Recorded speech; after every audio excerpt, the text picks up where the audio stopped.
This thing is the most scale detailed mini RC I've ever seen, and it's cheap.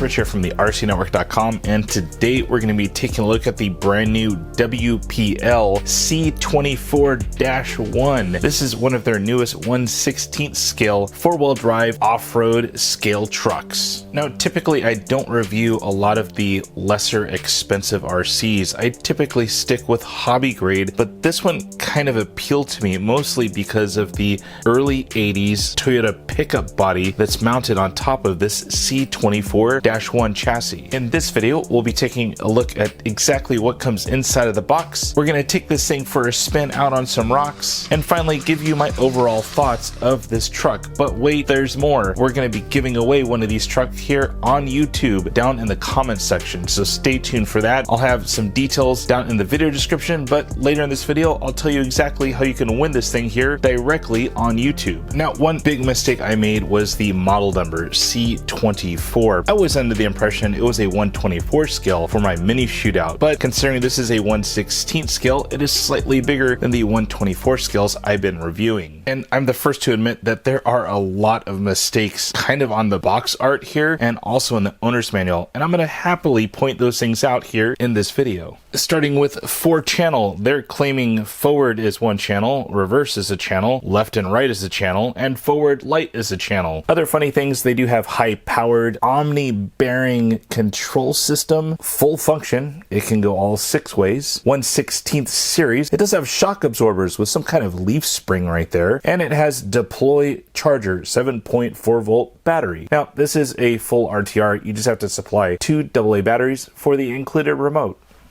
This video is brought to you by the Ridge Wallet. Now, I've had my Ridge Wallet for over 6 months now, and I couldn't be happier. It has all the looks and the function I expect from a wallet in 2020. This thing,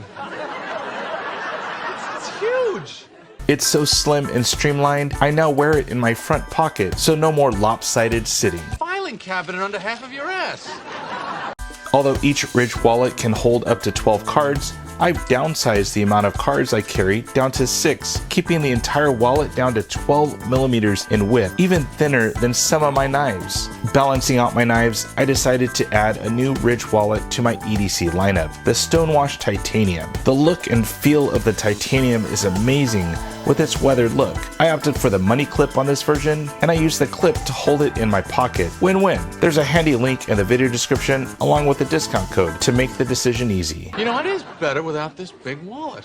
It's more comfortable. Before we get to the star of the show, the C24 back there, let's go over some supplement items that came inside the box. Starting with one sheet of paper for their owner's manual, a small sheet of decals for the body, a USB to balance board charger, a very small LiPo battery. You do get a tiny Phillips driver, some spare parts, more on that a little bit later, and finally, one of the smallest remotes I've ever seen in an RC. Just to compare sizes of remotes, a standard RTR radio right here, the Spectrum, and compared to the WPL remote right here on the side, you can definitely see the smallness of this radio. It does have all the functionality that you would want for an RTR. Of course, it has a wheel. It does have a trigger up here, on-off button, and you can just control the steering trim. That's about it. It is 2.4 gigahertz, and it does take 2 AA batteries that you do have to supply yourself. And finally, the WPL C24-1. Now, this does come in a couple different colors. The white version, I believe, is the -1. I'm not quite sure on that, but I think this is actually the newest version. I saw a red one, also a bright blue one out there. Now, of course, this is somewhat modeled after a early 80s Toyota pickup truck. I had an 87, so I'm sort of nostalgic for that type of vehicle. This one's done up a little bit different than mine was, of course. And like I mentioned earlier, it does come with a bunch of parts inside of the box that you kind of have to assemble. So So I did have to put on all of these scale details, including the snorkel, the windshield wipers, the mirrors, the handles, the clear bezels right here on the front, the indicator lights or brake lights in the rear, and also the rocker panels down there on the front. Just to give a quick size comparison, this is my Vanquish VS410 Pro, a 1/10 scale trail truck. Of course, have the C24 right there in the middle, a 1/16. And finally, the far left one is going to be the Axial SCX24, a 1/24 scale truck. Now, for under $60, you get a full RTR, and this thing is pretty well detailed. It's actually a hard body, so this body is not Lexan, it's actually a hard body shell, which is pretty nice. You got a lot of molded plastic parts, things that I mentioned earlier that you kind of had to assemble on the body. But of course, you do have that front bumper right here with kind of a push bar. You do have a molded plastic grille that definitely is reminiscent of that early 80s Toyota pickup. You do have LED light buckets in there with included LEDs that do run, which is pretty nice. You do have all of the little side indicators, the handles, the mirrors, the rocker panels I was mentioning earlier. Flipping it onto the backside, the tailgate is not functioning, but once again, you do have a handle. You have some clear lenses right here with a decal inside, and the bed is actually a pretty well depthed bed. You can see here that it's painted like a flat black just to give you that depth perception, and you do have a little toolbox looking thing back here that actually stores your battery. That's where your battery plugs in inside of the hard body shell. Most notable about this truck is the 3/4 depth interior that's inside. You have pretty much everything in there, including a bench seat, a full dashboard, a steering wheel, shifter knobs, a radio, all sorts of controls inside of there. This thing is pretty detailed, especially for its size. Flipping it to the underside right here, these are solid axles that are both front and rear. They do have kind of metal plates on both the front and the rear section. However, the whole axle is plastic. It is pretty much a 4-link setup, but kind of like a wishbone style on the top links on both front and rear. Finally, the drive shafts do appear to be metal. Not sure what kind of metal, but they are metal nonetheless. One big bummer is you do have a transmission right here that sticks down pretty far and does get hung up a lot when you're out there on the rocks. Now, the shocks do appear just to be friction shocks, and they have an internal spring. So no external spring at all on these shocks. It doesn't appear to have any fluid inside either. Wheels and tire department. Tires are pretty firm, not too soft at all. Doesn't appear to have any foams inside, but the compound of the tire is pretty hard. As far as the wheels, pretty decent design for a wheel. However, it's held on by a Phillips screw holding into the axle. Now, one bummer about the truck is it doesn't appear to have any type of easy removal of the body. I counted at least 10 screws on the underside, all Phillips, to try and remove the hard body, but it does not look easy. With that, let's go out and run this thing.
Well, there you have it. Everything you get inside the box, how this thing runs. So what's my opinion? Well, for under 60 bucks for an RTR that looks pretty darn good, this isn't a bad deal. If you can get by some of the little quirks with this thing, with not being able to remove the body, a lot of plastic parts that look somewhat brittle, parts availability is also questionable on this thing considering it is somewhat of a toy grade, but for 60 bucks, I don't think you can go wrong with this thing. As far as my running review of this thing, the motor was slightly inconsistent. It was either on or off. There was no slow throttle ramp up on this thing to get you crawling, which was kind of disappointing. The steering servo was kind of decent, but it was hard left, hard right. There wasn't much control from the remote to the actual vehicle. So that's my unboxing, first look, running, and review video all in one. And now it's time for you to get a chance to win one of these. Now, I'd like to thank WPL for not only sending over my review sample, but also sending over an extra one there in the background for this giveaway. Now, this giveaway is going to be super simple. We're going to do it all here on YouTube, and the rules are really easy. Make sure you are subscribed to the channel, like this video, and leave a comment down in the comment section on what you do with it if you happen to win. The giveaway period will start on December 11th when this video uploads, and it'll go all the way through December 14th on Monday at 5 p.m. Pacific Standard Time, at which I'll randomly select one person to win this truck. Now with that, you have 3.5 days to enter, and you can enter as many times as you want to by simply leaving a comment down in the comment section. And please make sure you monitor the comments. As soon as I respond that you are the winner, respond back and we'll arrange to get this thing shipped out to you right away. As a final reminder, if you liked the video, hit the like button. If you haven't already done so, subscribe to the channel and hit that notification bell so you'll be notified anytime I upload a video. And finally, my name is Rich. Thanks for watching.